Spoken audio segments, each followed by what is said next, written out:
yaitu isu-isu masalah global. National Council for the Social Study mengemukakan beberapa gejala atau fenomena proses globalisasi sebagai berikut. Yang pertama itu adanya evolusi dalam sistem komunikasi dan transportasi global. Yang kedua, penggabungan perekonomian lokal, regional, nasional menjadi perekonomian nasional.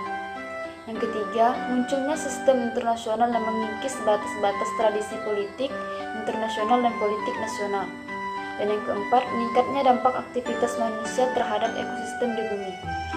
Dengan demikian, adanya saling keterkaitan atau ketergantungan hidup di bumi ini telah menimbulkan peningkatan pentingnya penguasaan ilmu, pengetahuan, dan keterampilan profesional dari warga dunia yang menjadi syarat dalam memahami dimensi global baik dari fenomena politik, ekonomi, maupun budaya.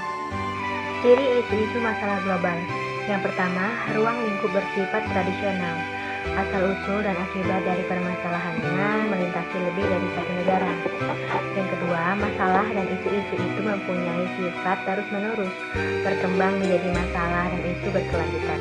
Yang ketiga, isu dan masalah ini terkait dengan hal lain. Pada umumnya, penyelesaian pada masalah akan mempunyai pengaruh pada beberapa faktor lain. Baiklah, yang selanjutnya saya akan menjelaskan tentang isu-isu global yang ada di lingkungan. Yang pertama yaitu mengenai penduduk dan keluarga berencana. Jadi, masalah penduduk bukan hanya merupakan masalah nasional Indonesia, melainkan juga merupakan masalah bangsa lain, baik bangsa-bangsa yang terbelakang dan sedang berkembang, maupun bangsa-bangsa yang telah maju. Salah satu upaya dalam mengatasi masalah penduduk yaitu dengan melakukan program keluarga berencana, dengan mengatur jumlah anggota keluarga demi kesejahteraan masing-masing keluarga. Selanjutnya mengenai hak asasi manusia atau yang dikenal dengan HAM. Masalah HAM ini tidak hanya merupakan masalah lokal dan regional di tempat-tempat serta kawasan tertentu, melainkan juga merupakan masalah global. Pelanggaran terhadap HAM baik yang dialami oleh perorangan maupun kelompok sudah terjadi di seluruh wilayah di dunia. Baiklah, yang selanjutnya mengenai isu migrasi. Dapat diamati bahwa proses perpindahan ini di berbagai kawasan di dunia sebagai akibat berbagai masalah di negara banjir, kesulitan ekonomi, pertentangan politik menjadi penyebab terjadinya migrasi penduduk di kawasan yang bersangkutan dan dari kawasan tersebut ke negara lain. Nah, masalah migrasi ini telah menjadi masalah global. Baiklah, yang selanjutnya mengenai isu-isu perdamaian dan keamanan. Bangsa-bangsa mengetahui keamanan karena keamanan, kehadiran atau ketiadaan, ancaman terhadap nilai-nilai atau sumber-sumber dasar yang menjadi landasan kehidupan. Sejumlah pertanyaan dasar harus memfokuskan pada inquiry terhadap perdamaian internasional dan isu-isu keamanan. Nah, yang selanjutnya yaitu isu-isu pembangunan.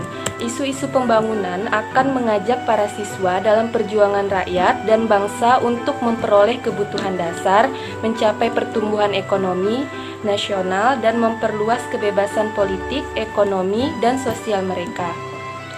Nah, yang selanjutnya mengenai isu-isu lingkungan dan sumber daya.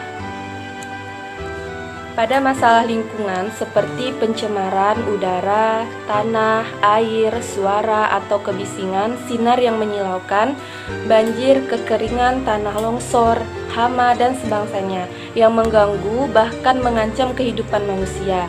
Tidak hanya terjadi secara lokal atau regional, namun sudah menjadi masalah global. Nah, masalah lingkungan telah menjadi perhatian dan kepedulian dunia baik PBB maupun LSM. Jadi, masalah lingkungan dan sumber daya ini menjadi isu-isu nasional atau isu-isu global, seperti itu. Baiklah, saya akan melanjutkan penjelasannya. Dalam kehidupan yang menimpa manusia, baik selaku individu, anggota keluarga, warga masyarakat, dan sebagai warga dunia maupun warga global, masalah-masalah itu meliputi masalah sosial, ekonomi, budaya, politik, lingkungan hidup sampai pada HAM. Oleh karena itu, kita memerlukan bantuan pihak lain untuk menghadapi dan memecahkan masalah-masalah.